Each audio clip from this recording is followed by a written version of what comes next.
I had just started my career, but I was lucky enough to have a contract, and I had just finished making Fantastic Voyage, which was another sci-fi movie. They sold her body, but she sold the illusion.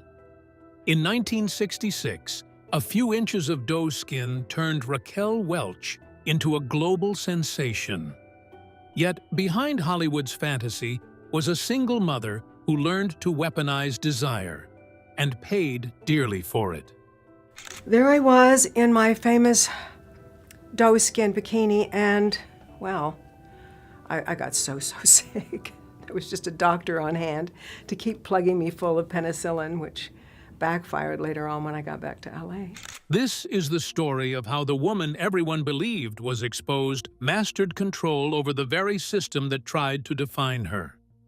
The marketing masterstroke and the viral sensation. The transformation of Jo Raquel Tejada into Raquel Welch wasn't just a name change. It was one of Hollywood's most brilliant and accidental masterpieces in branding. Before 1966, she was a working actress struggling for recognition, often relegated to small television parts or uncredited roles, such as her minor appearance in the Elvis film Roustabout, where she wasn't even mentioned in the credits. Her initial major opportunity was the sophisticated science fiction film Fantastic Voyage, 1966. In this movie, Welch played Cora Peterson, a member of a scientific team shrunk to microscopic size, a role that positioned her as the science lady. However, the intensive special effects required for Fantastic Voyage delayed its release. Because of this unanticipated production lag, a low-budget British adventure film she had concurrently shot, the dinosaur flick 1 Million Years BC, 1966, was released first. This twist of fate fundamentally altered the trajectory of her career. The initial impression she made on the global audience was not as a capable scientific professional navigating a human body, but as Loana the Fair One, the primal woman of the Stone Age. Fate had rewritten her debut, and Hollywood turned that accident into an empire. What came next wasn't just marketing, it was a masterclass in manipulation. With one image, Raquel Welch ceased to be an actress in a film and became the film itself. The studios saw it instantly. They weren't selling dinosaurs or dialogue, they were selling her. 1 Million Years BC was, by all accounts, a B-movie monster flick for which the production company, Hammer Film Productions, had relatively low expectations. Recognizing the need for a compelling hook that transcended the simple dinosaur plot, the studio centered their entire marketing campaign around one single, powerful visual artifact, Raquel Welch in the skimpy doe-skin outfit. The marketing team was strategic and provocative, immediately labeling the rough, primitive costume as man's first bikini. This nomenclature was a deliberate nod to the controversy surrounding the modern bikini, which, despite being introduced in 1946, was still considered risque in many parts of the world. The publicity stills, which showed Welch running and posing in the limited costume, achieved what was then the 1960s equivalent of going viral, reaching widespread, instantaneous attention. The image of her in the doe-skin bikini became a best-selling poster and a globally recognized visual shorthand for the 60s. The reaction was immediate and overwhelming. Welch recalled being greeted at the airport by crowds of new fans and paparazzi, a reaction driven solely by the ubiquitous poster, which eclipsed the film itself. Welch herself captured the immense cultural shift, stating plainly, "The doe-skin bikini struck a chord. I became every male's fantasy." The sudden, all-consuming success of this single photograph demonstrated the powerful role of pre-release visuals in permanently defining a celebrity brand. The delay of Fantastic Voyage forced the dinosaur lady image to be the first one audiences encountered, irrevocably establishing her physical presence as the central narrative point of her career. This visual spectacle, therefore, dictated her professional path more than any subsequent narrative content or acting performance could. More than just a movie moment, the sight of Raquel Welch moving in that doe-skin outfit marked the birth of a new Hollywood archetype, the action bombshell. Before her, the industry's ideal of beauty was soft and passive, shaped by the image of Marilyn Monroe. Welch shattered that mold. With her chestnut hair, sun-warmed skin, and athletic, confident frame, she redefined allure as strength. She wasn't just being looked at, she was in motion, in command, and utterly unforgettable. This dynamic image of strength and health bridged two distinct eras of female beauty. It retained the statuesque hourglass femininity linked to the 1950s ideal, but infused it with a modern, dynamic edge. This shift expanded the cultural definition of desirable imagery for women in the 60s, moving beyond curves or mere slenderness to embrace a toned, worked-out body. This first glamorous action heroine, exemplified by Welch, paved the way for future cinematic figures who combined allure with physical competence, such as Angelina Jolie's later action roles. The image was flawless, the name unforgettable. Yet, behind the glamour, there was still Jo Raquel Tejada, a name, a heritage, and an identity Hollywood wasn't ready to see. The name under the glamour, the Tejada identity crisis. The woman who became a universal symbol of 1960s American glamour had a heritage that Hollywood often preferred to sideline. Born Jo Raquel Tejada in Chicago, Illinois, she was the daughter of Josephine Serra and Armando Carlos Tejada Urquizo, an aeronautical engineer who emigrated from La Paz, Bolivia. This Bolivian heritage provided the foundation for the exotic, dark-haired beauty that would eventually shatter the reign of the traditional blonde bombshell. Her early experiences highlight a strong, innate connection to her heritage and a refusal to be simplified. As a young girl, she preferred her Spanish name, Raquel, over Jo. This preference led her mother, Josephine, to successfully petition the school to change her name to simply Raquel, an early victory in defining her own identity.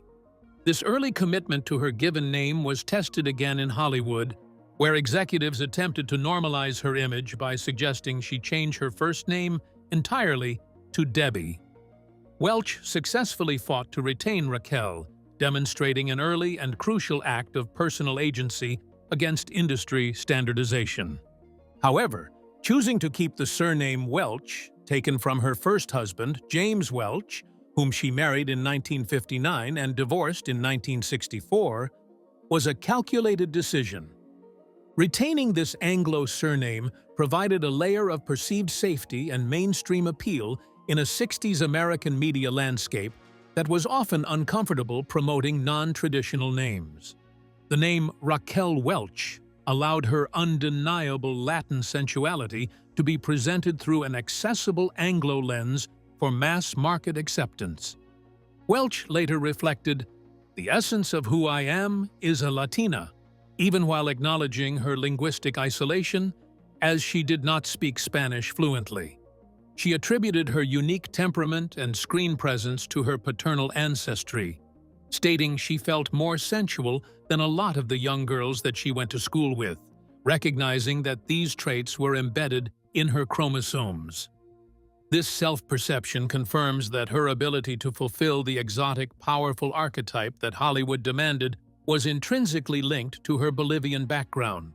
This powerful physique, which would later launch 1,000 posters, was also the source of early professional setbacks.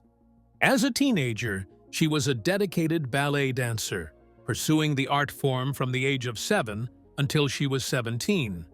However, she was told by her instructor that she really didn't have the figure for ballet due to her developing curves and height.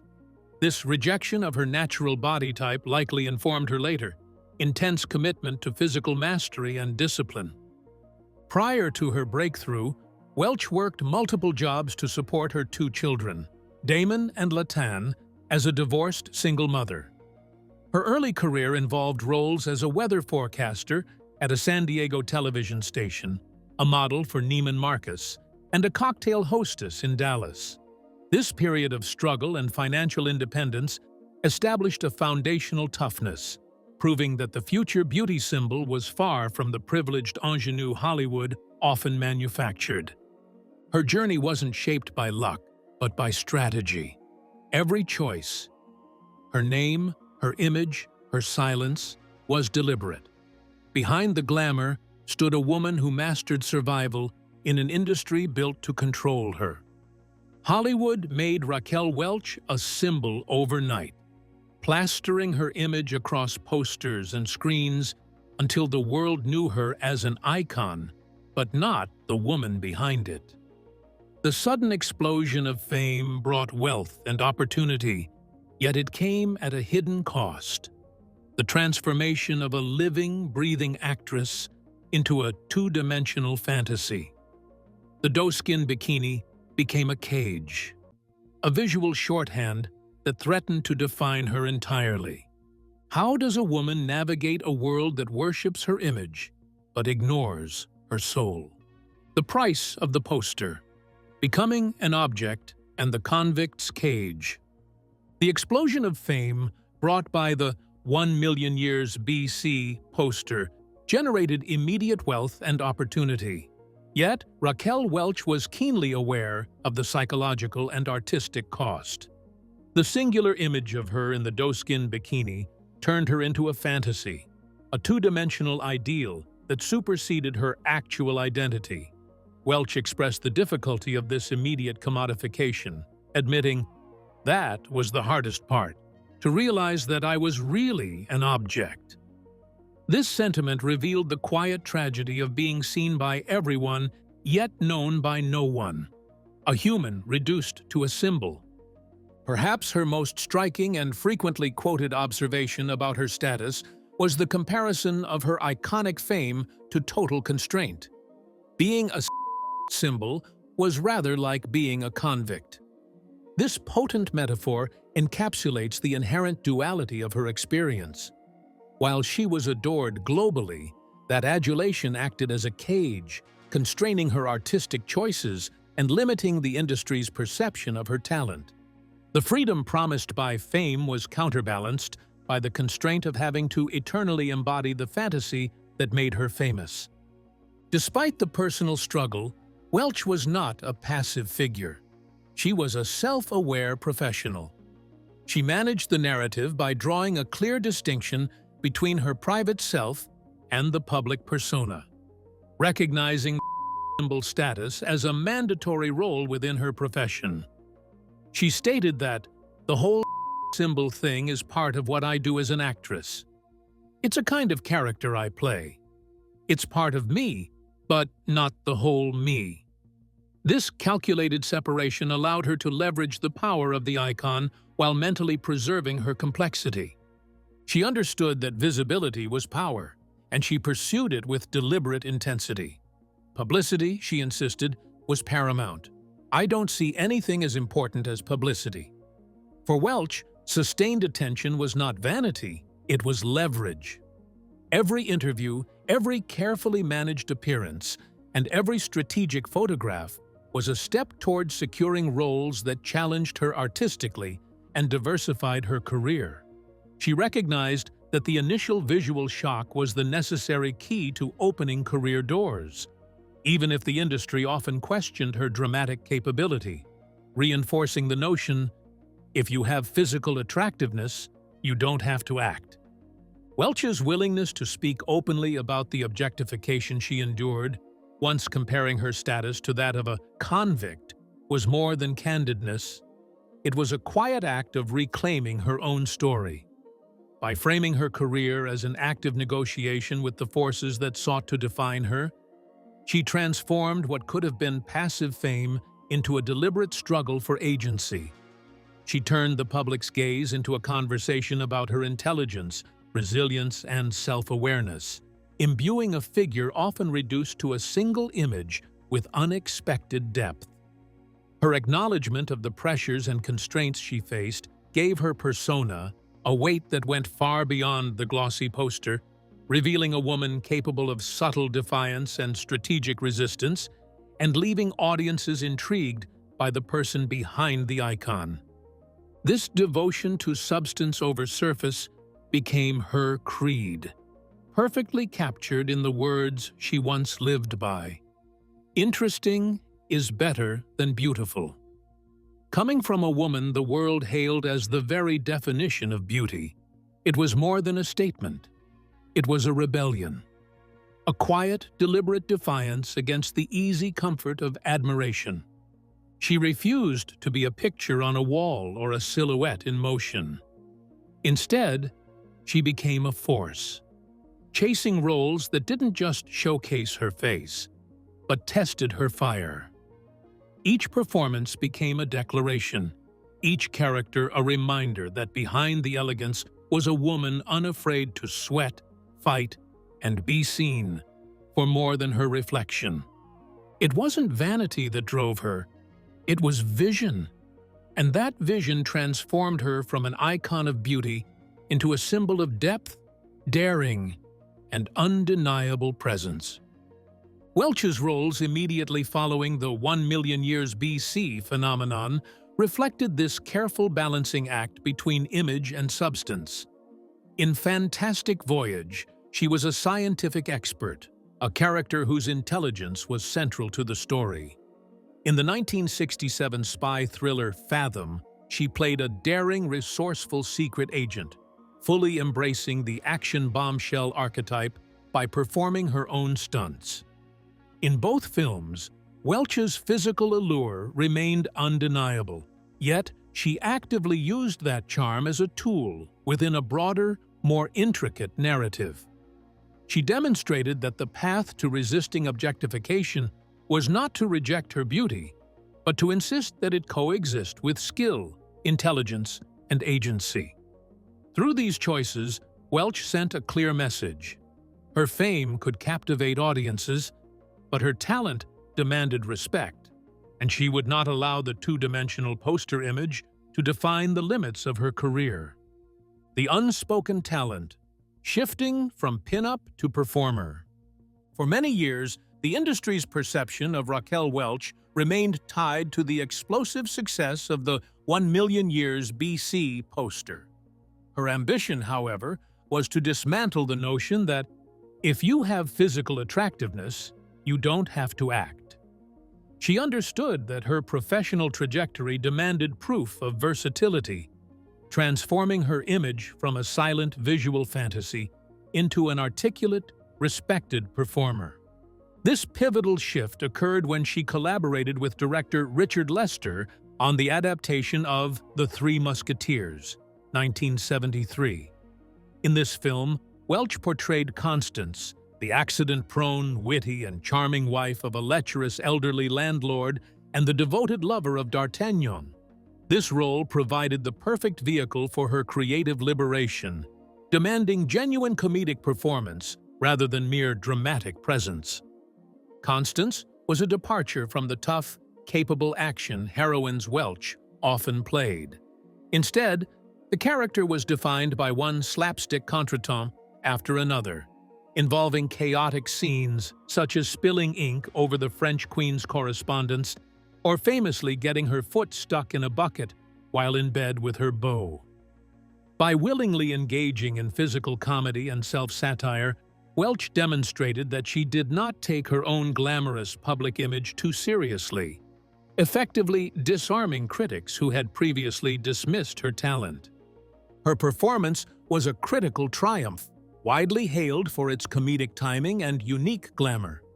The recognition was solidified when she won the Golden Globe Award in 1974 for Best Motion Picture Actress in a Musical or Comedy. This achievement was monumental, providing the high-level critical validation necessary to elevate her status from a commercial icon to an award-winning actress. Later in her career, Welch would often acknowledge that The Three Musketeers and its sequel, The Four Musketeers, 1974, garnered her the best reviews she had ever received. The success of Constance in the Musketeers films served as a powerful declaration of her potential that many felt Hollywood failed to fully cultivate, often continuing to pull her back toward the comfort of her bombshell image. However, the Golden Globe was a necessary stamp of approval, confirming that her cultural impact was matched by genuine technical skill. Welch herself recognized the distinction, noting that her presence in cinema had a meaning different than Meryl Streep, understanding that her initial impact was profoundly visual and cultural, but striving to supplement that with professional merit. The victory in comedy showed that versatility and an ability to utilize humor were the keys to her artistic freedom. She had proven her power, but power in Hollywood was never enough. To truly break free, she needed to rewrite what it meant to be a woman on screen. Vengeance, wits, and wet jeans, defining the new female lead. When viewed as a whole, Raquel Welch's career reveals a persistent, often underappreciated effort to take on roles that actively defied the passive female stereotype.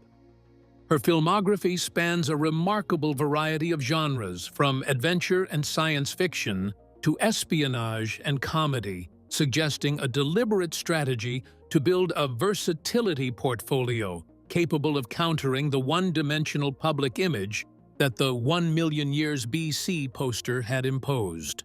Across these roles, Welch consistently turned her iconic physical presence from mere spectacle into a tool of action, intelligence, and survival. Her allure was never passive.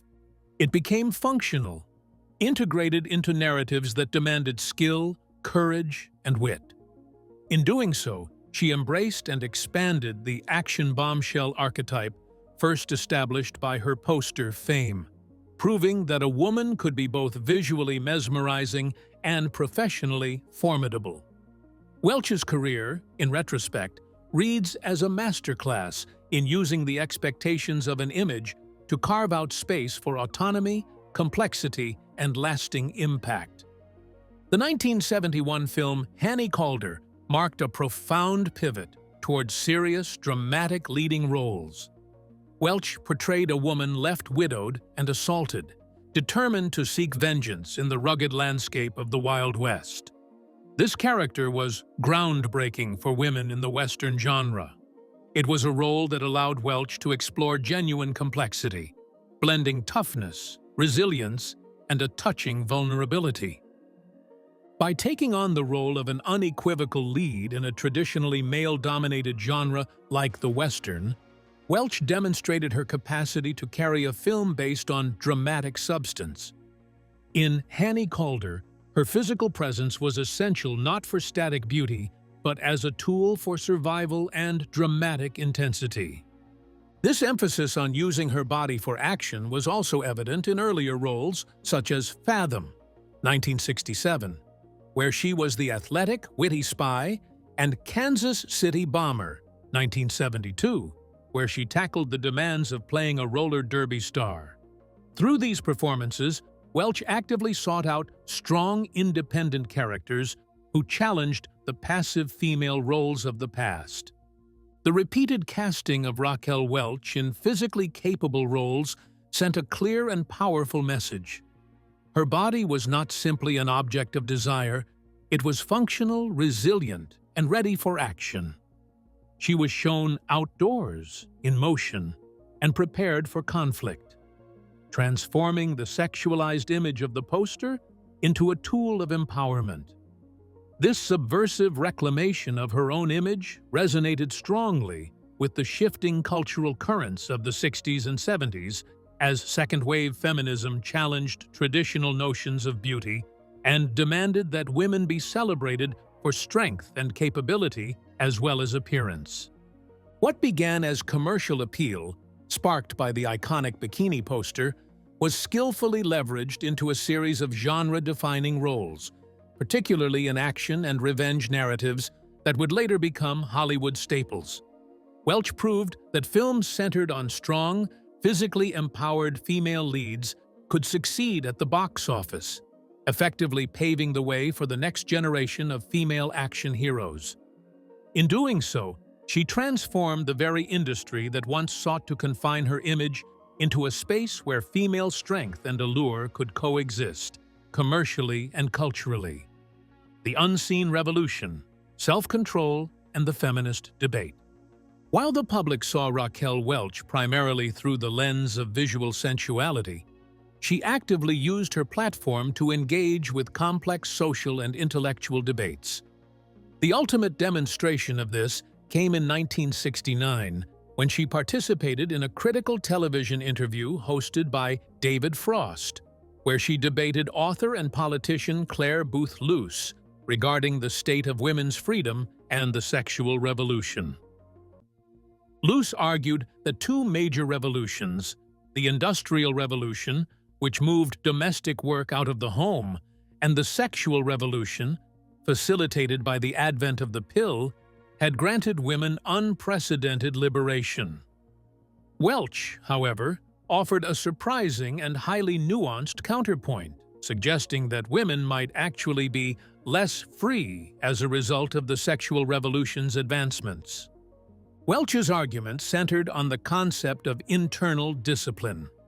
She contended that because the link between sex and procreation had been physically detached, the burden of ethical and physical choice now rested entirely on the woman, demanding self-control.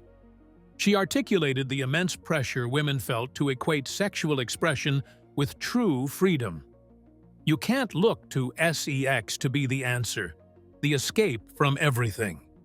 She urged women to understand that genuine liberation must be found outside of sexual performance or expectation, adding, "People think it's the only way to express yourself creatively, but it isn't."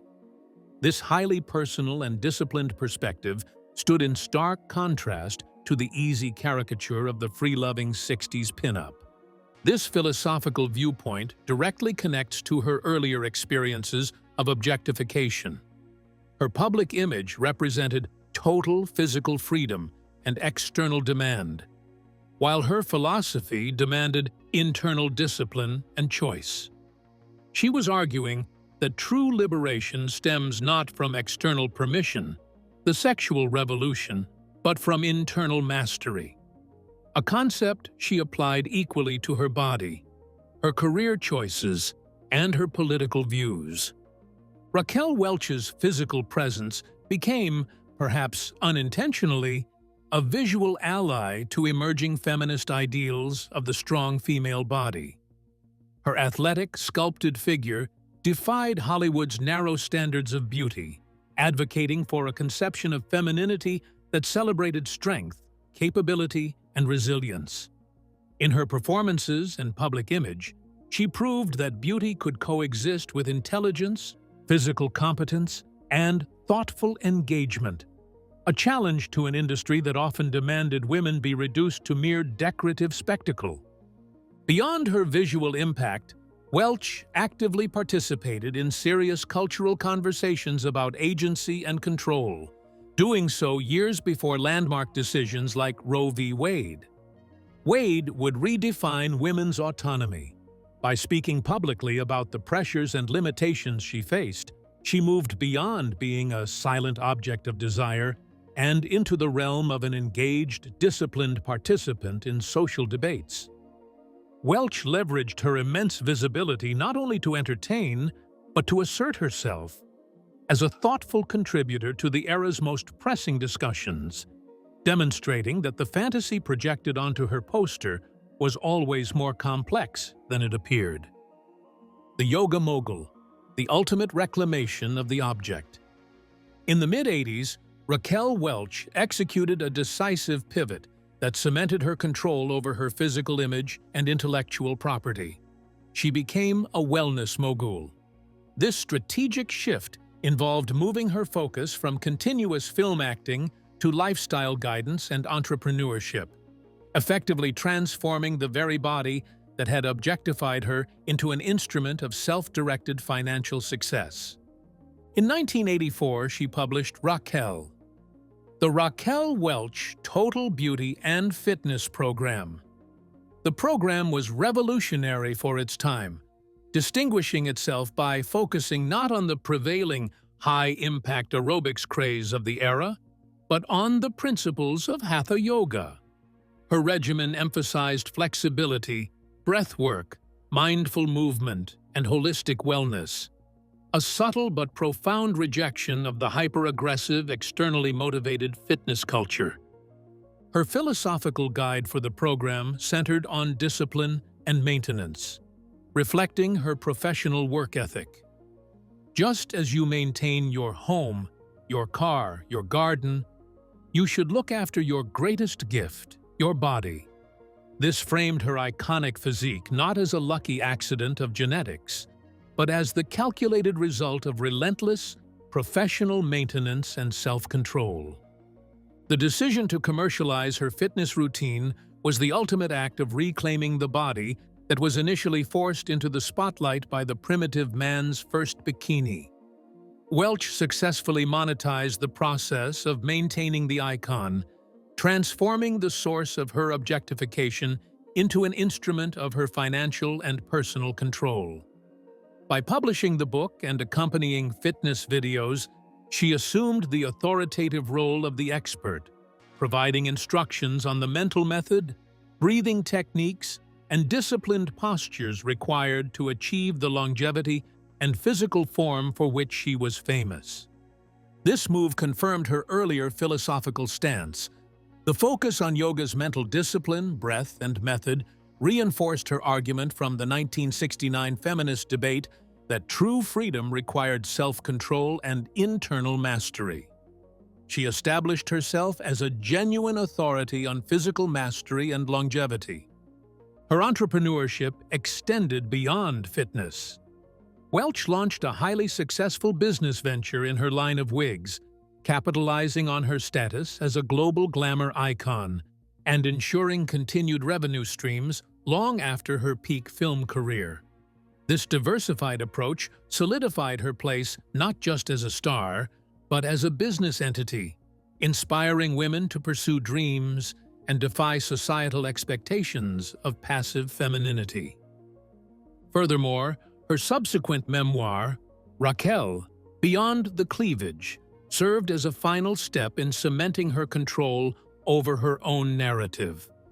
By using her own voice to offer candid insights into her life, she ensured that the lasting written record reflected her complexity, moving the conversation definitively past the initial, limiting, visual focus.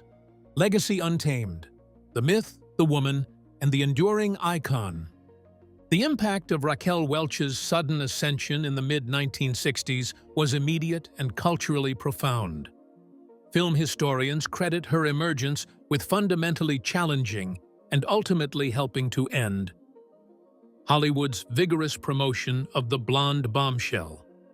She introduced a new, darker, exotic, and inherently athletic standard of beauty that resonated with the cultural shifts of the 60s, moving away from the previously narrow aesthetic definitions.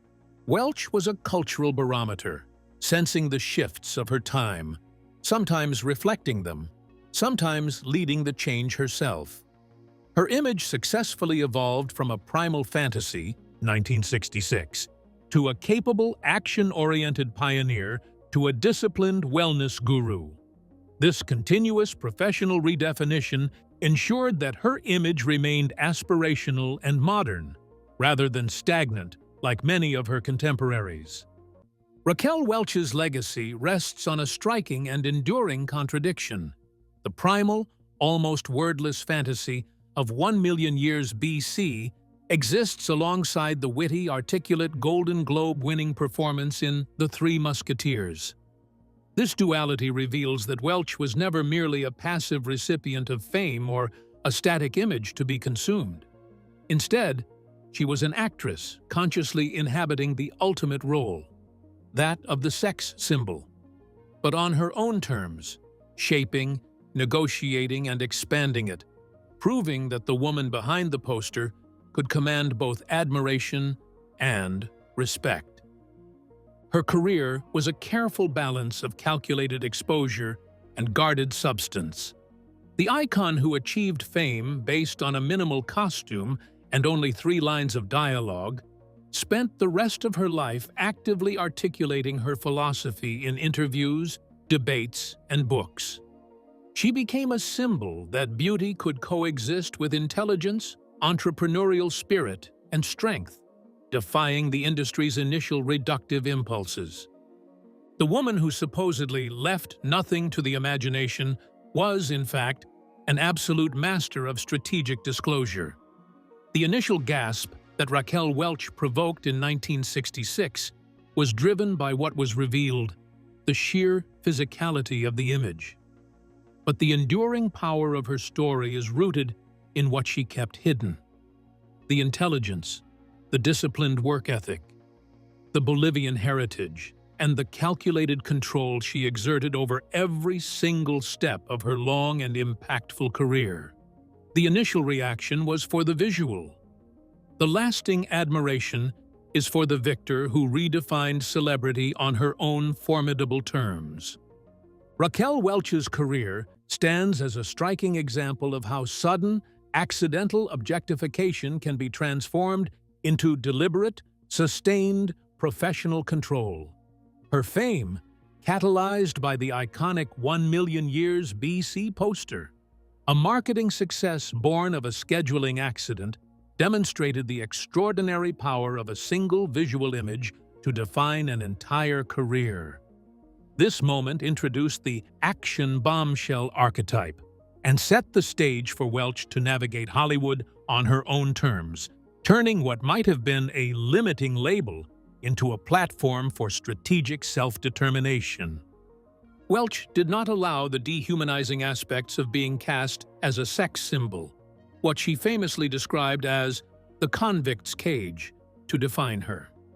Through interviews, public statements, and careful cultivation of her image, she asserted intellectual agency, emphasizing self-control and prioritizing substance over superficial beauty. She proved that a star could infuse complexity into roles designed for simplicity, earning public respect and creating opportunities to showcase intelligence, skill, and versatility alongside physical allure. Beyond her cinematic work, Welch transformed the very body that had been objectified into a source of personal and financial empowerment. Her yoga and fitness programs turned disciplined physicality into a sustainable enterprise, reclaiming ownership over her image and ensuring that her influence extended far beyond the fleeting peak of her film career. By integrating intellect, strategy, and mastery of her physical presence, Welch converted the price of the poster into enduring authority, proving that a woman's fame, when navigated with foresight, can become a tool of autonomy rather than confinement. Raquel Welch: beauty, brains, and strategy. But who really owns a star's image, the celebrity or the audience? Let us know in the comments below. Don't forget to like, share, and subscribe for more stories like this. We'll see you in the next one.